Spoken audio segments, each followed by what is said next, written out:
This is part 3 of this series, but this is actually the 11th sermon that we've done from the Gospel of Mark that we've been studying throughout this year. We divided the book of Mark up into 3 sections, 3 themes, 3 series. If you were with us back in March, right, we did a 4-part series about Jesus' conversations, interactions that he had with the religious leaders of his day. And we looked at Jesus' constant battles with these various religious groups. And here's, if you recall, this is what we discovered, right? We said that we all have a little bit of the religious leader in us. Because see, at times we too can settle into our preferences, our traditions, our religious mindsets, and we can miss the main point being Jesus. In May, right, we did another 4-part series, and on the second theme, we looked at all these conversations, encounters that Jesus had with these large crowds that followed him everywhere.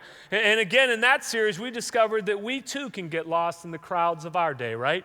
We tend to be comfortable with Jesus out on the edge at a safe distance, picking and choosing what we like and then walking away from what we don't. And then 2 weeks ago, I launched this 4-part series we're in, and we began to look at the conversations, the encounters that Jesus had with his disciples, a group of 12 men that were called to follow and understand him so that they could better understand God. And so far in this series, we've learned this, right, that Jesus never promises easy, but he does promise best. And if you missed any of those sermons, go on our website. They are all there for you to get caught up on. Jesus called everyone to follow him. I noticed in this book of Mark, he just uses that word constantly. He invites rich people and poor people, good people and bad people, religious people and non-religious people to follow him. Following Jesus, we've been sort of discovering, just means stepping out. And it means making choices that at times won't be easy, but that again will be best, right? You know, all of this being a disciple, it starts with following. The basic meaning of the word disciple is a follower. It's someone that follows. You know, for me personally, I didn't come to understand Jesus or begin to follow him until late into my high school years. And I can remember early on in my sort of journey of faith trying to figure out, even just as basic things like this, what does it mean to be a Christian? Like, what's a Christian? And most of the time back then, what I was told was that a Christian is somebody that believes in Jesus. And what I did is I came to discover that being a Christian, at least this is what I thought then, meant that you believed a bunch of stuff about Jesus, right? You know, a Christian is someone that believes Jesus is the Son of God. A Christian is someone that believes Jesus died on a cross. And, you know, early in my faith journey, it really, for me, all of a sudden, I felt like I was being encouraged to learn things about Jesus, but there wasn't a whole lot of people talking to me about what it meant to really follow him. You know, and back then I was okay. You know, I was even excited to learn a lot of new things about Jesus because it was all new to me. But I really wasn't doing anything with it. And for me, I got bored. And I got stuck in sort of information instead of following. You know, just having information about Jesus does not transform your life. You know, my guess is there's some Christians here today that are bored, that might feel stuck. You know a lot of stuff about Jesus, but you wouldn't say that you're actively following him. For some people here today, another group, you may be frustrated by the fact that you've known a lot of people that called themselves Christians, and they knew a lot of stuff about Jesus, but their lives didn't look anything like Jesus. They talked a good game, but when you got to know them, their lives seemed to be filled with hate and pride and lies. And for some people here today, and you might want to buckle up, Scotty's about to get real here, you might be the person frustrating other Christians. Because you might know a lot about Jesus. You might come to church all the time. You might talk a good game, but your life doesn't reflect Jesus. You're not following him. So please hear my heart on this, because it's why this series is so important to me. I don't want that for you. Like, I don't want you to be stuck or bored, frustrated with Christians, but believing a lot of stuff about Jesus, but your life not resembling the life of a Christ follower. Jesus never promised easy, but he promised best.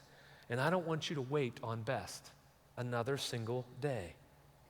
You know, a few years back, I had a couple ask to meet with me, and they came into my office, and really, the very first thing almost out of their mouth was this, that our marriage is at best holding on by a thread, and most likely it's over.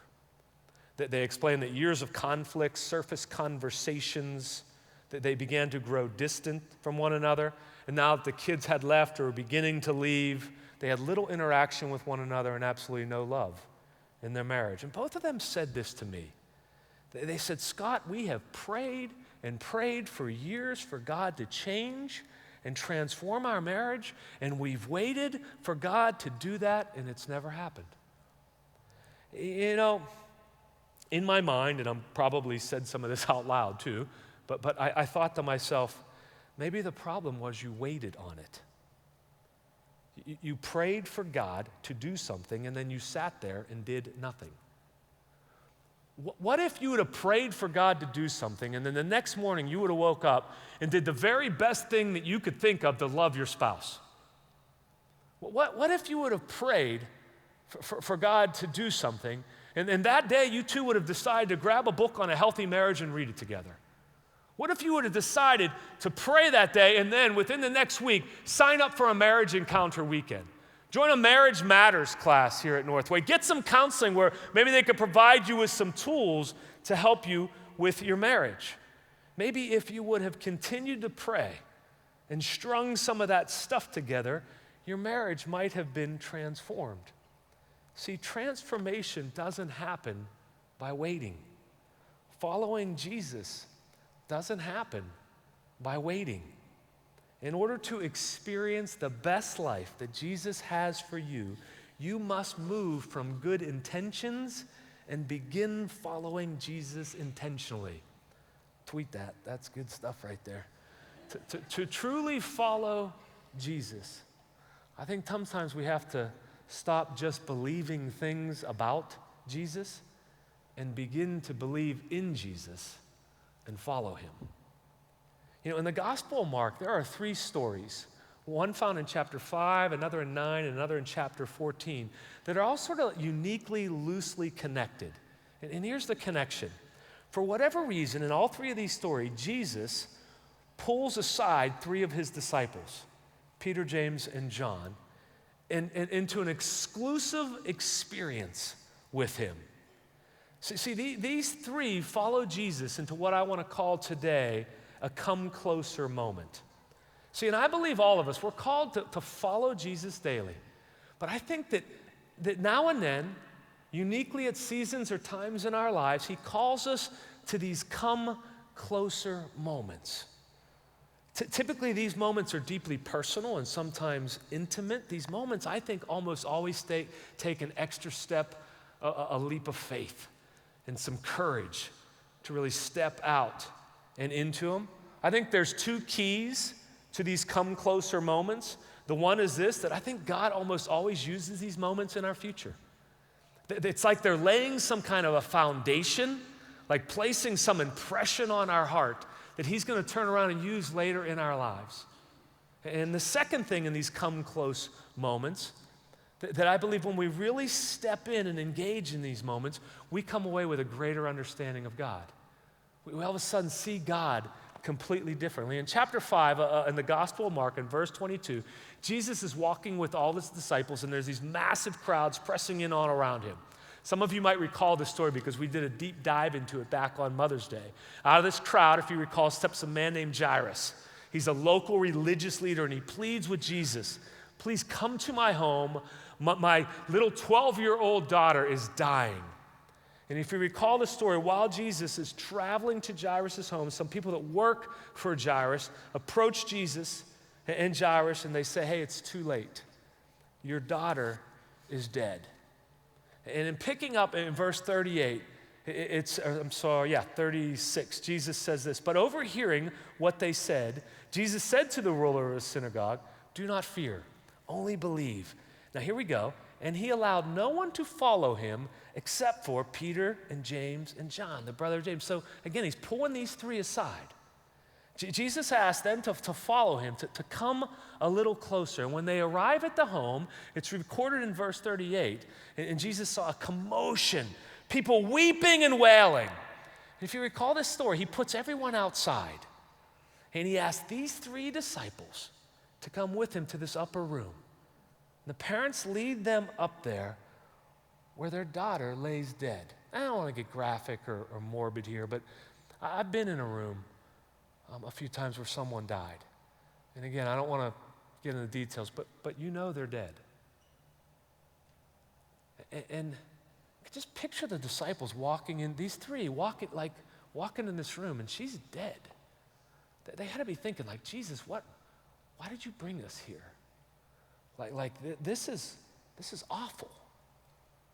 And then in verse 41, it says, taking her by the hand, he said to her, Talitha Kumi, which means, little girl, I say to you, arise. And immediately the little girl got up and began walking, for she was 12 years old. And I love this line. And they were immediately overcome with amazement. In this come close moment, Jesus wants Peter and James and John to experience and watch a hopeless situation become a room full of people overcome with amazement. Can I just ask you a question? Does there seem to be a hopeless situation in your life right now? That for whatever reason, you just can't seem to let it go? And that maybe even God, you're just sensing that maybe God wants you to get involved. Is there something, someone, a hope or a dream that feels like it's a lost cause, but for whatever reason, you just sense that it's not done and that you need to come closer to it? I believe that there are times in our lives where Jesus actually does say to us, I know this looks hopeless. Maybe it looks desperate, but I want you to have a better understanding of who I am. I want you to experience amazement. I want you to come closer. I said earlier that I believe God uses these moments in our life in order to sometimes prepare us for something in the future. Years after this incident, Peter, one of the disciples that was there in this come closer moment, he's confronted with a hopeless situation. In the book of Acts chapter 9, it tells of a story of a new Christian, this young girl named Dorcas. First of all, that's an unfortunate name for a girl, Dorcas. Like, how did she get through middle school? Dorcas, okay? But Dorcas gets sick and she dies. And Peter was nearby, so they sent people urging, Peter to come. And in Acts 9, it says this, so Peter rose and he went with them. And when he arrived, they took him to the upper room.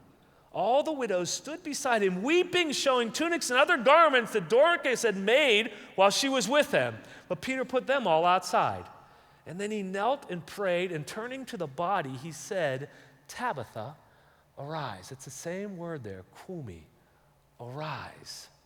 And she opened her eyes, and when she saw Peter, she sat up. Did you catch the similarities between those stories?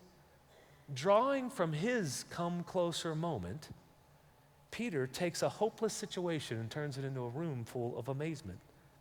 See, when we follow God into these come closer moments, he allows us to draw on them in the future to do amazing things for his kingdom.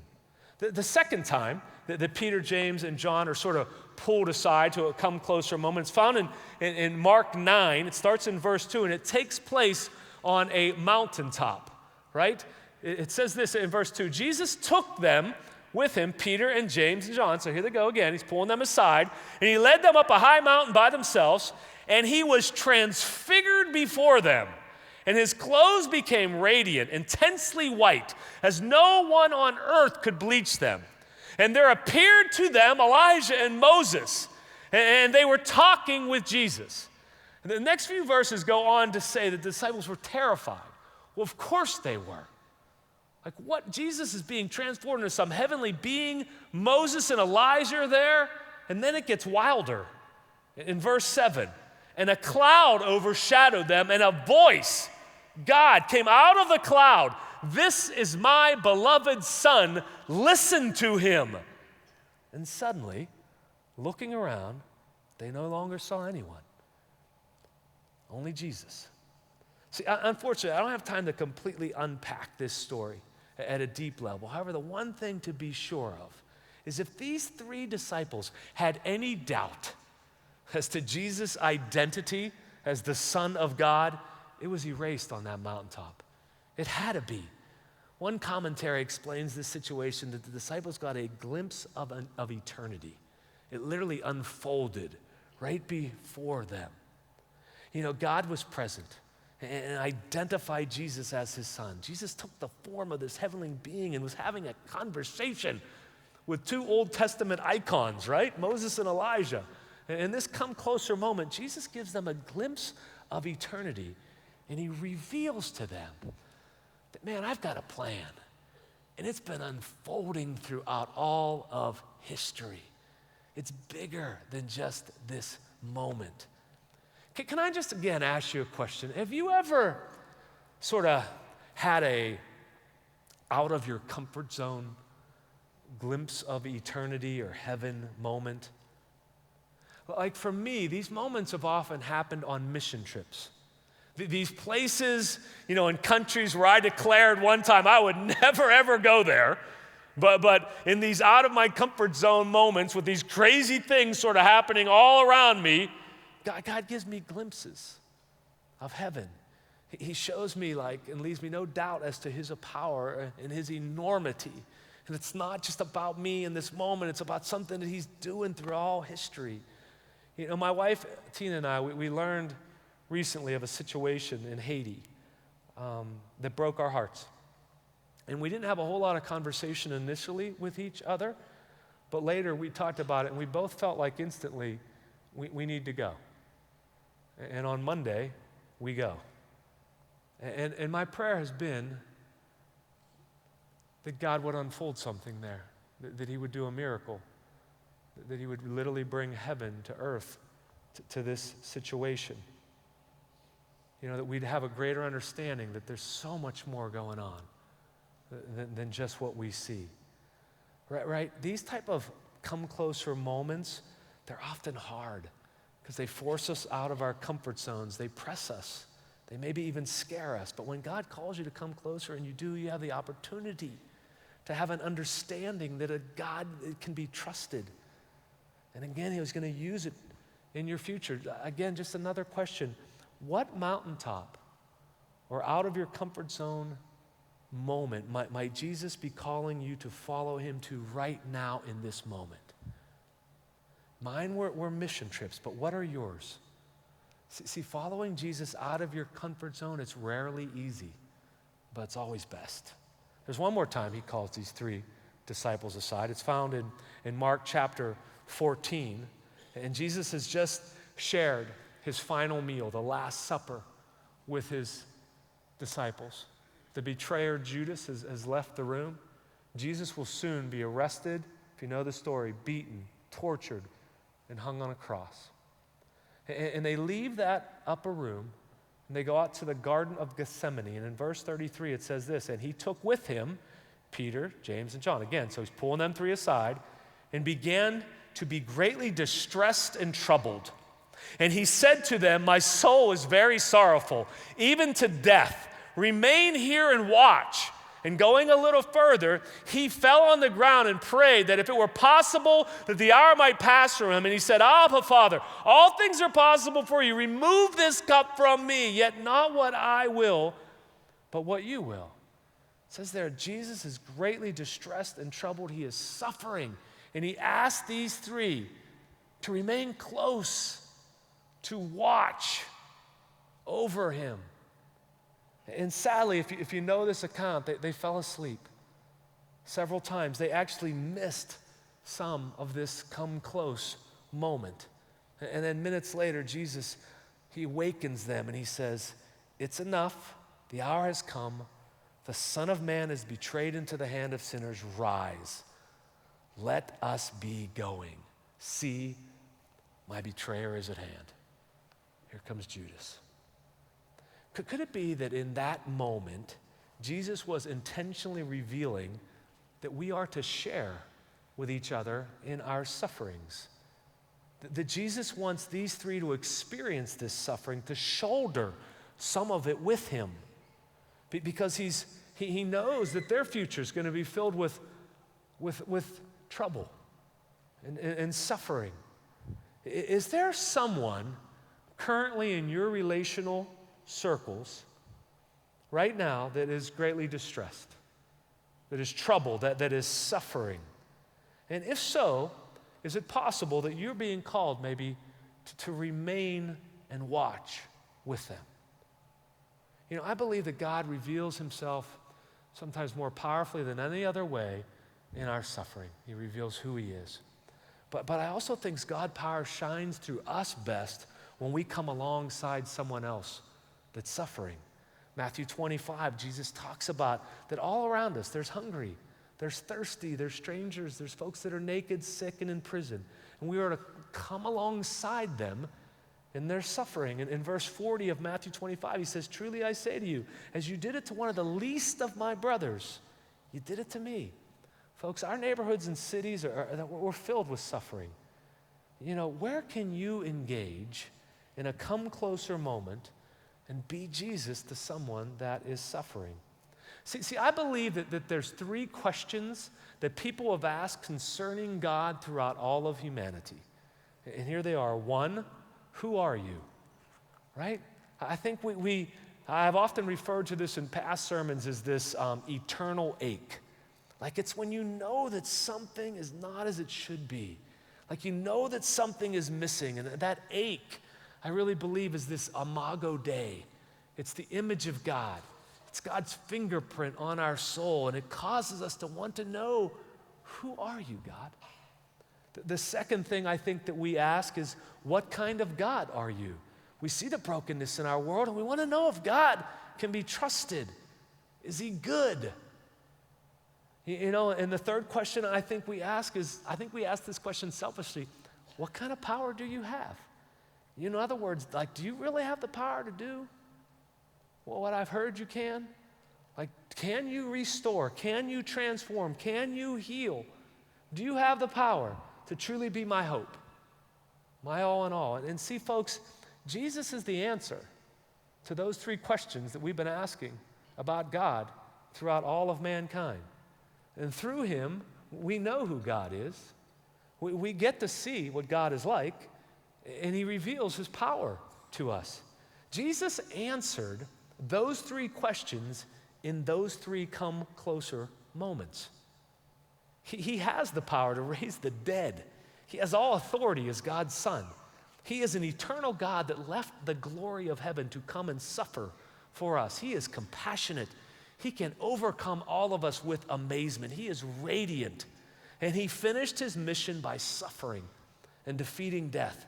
He called those three disciples into those come closer moments so that they could gain a deeper understanding of who God is. And like those three, he still calls us today to follow him into upper rooms, mountaintops, and out into the garden spaces of our lives.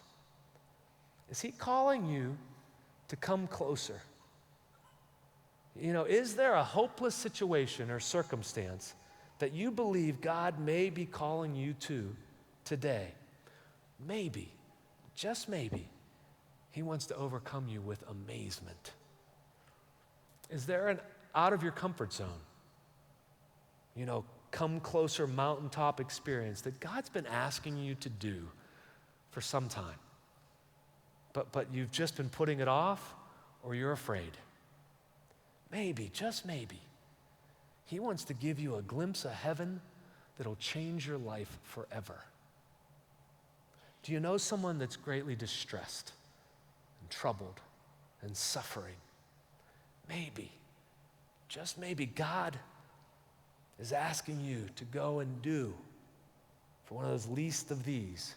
And in doing that, he wants to reveal who you are and what he's done for you. You know, that married couple that came to my office years ago, why did they wait 20 years and not take any action to have a full and thriving marriage? You know, for some of us, it's time to stop believing a bunch of stuff about Jesus and begin to believe in him and follow him into a come closer moment. There's somebody, I'm just positive, that needs to hear this today. Stop waiting. Come closer. Let me just bring this in for a landing by trying to get practical for a couple minutes. When it comes to following Jesus into one of those come closer moments, the question I think that you've got to ask yourself, and the question you've got to answer real honestly, is this: do you want it? Seriously, do you desire to lean into something that might not be easy, but it'll be best? So I think here are 5 blunt reasons why some people, whether or not they want to admit it or not, they don't want it. They don't want it. One is this: you are currently involved in too many meaningless pursuits. Enough said. Second, fear. You're just afraid. Third one is I've struggled with this one: margin. You just don't have any space in your life. 4, you've just not consistently asked God for it. You're just not praying, God, show me what's next. God, I want to follow you into something. I want to know, have a greater understanding. Show me what my next step in my faith journey is. You're not asking. And the 5th one, and I'll unpack this one a little bit, it's this: you're just not at peace with your identity. What do I mean by that? My identity is I am Scott Stevens. And number 1, I am the Son of the Most High God. I am a son of God. I root my identity in that. I have a lot of other identities. One of them is I'm lead pastor here at Northway for this season, but that's not my identity. It's a role for a designated period of time. Someone is going to take this role someday, and probably after 5 years after I'm gone, you're never going to remember me, right? But I'm okay with that, because that's not my identity. So I know who I am. I try to stay focused on kingdom pursuits. Sure, I got some hobbies and some fun stuff, but I don't let them block out kingdom pursuits. I fight my fears all the time about stepping out of my comfort zone. I try hard to create margin in my life. Creating margin in my life, it's the only reason why I had some space to fit this trip to Haiti in, because I had some margin in there. And God called and laid it, and you just go. I pray all the time for God to show me more of himself. And because I have a peace in who I am, I feel like when those come close moments open up, I can step into them. Like this first sermon that I did in this series, if you were here for that or you recall, I'm not giving you a lot of examples of what your come close moment is, because I can't decide that for you. But here's what I've been doing, is praying and fasting for you all week. That at some point in this sermon, whether at your worship time at your campus or whether while I was speaking, that God was going to put that moment on your heart. Please don't wait. Follow him. Don't just believe stuff about him. You need to draw close. Where is that hopeless situation? What is it that maybe God's calling you into?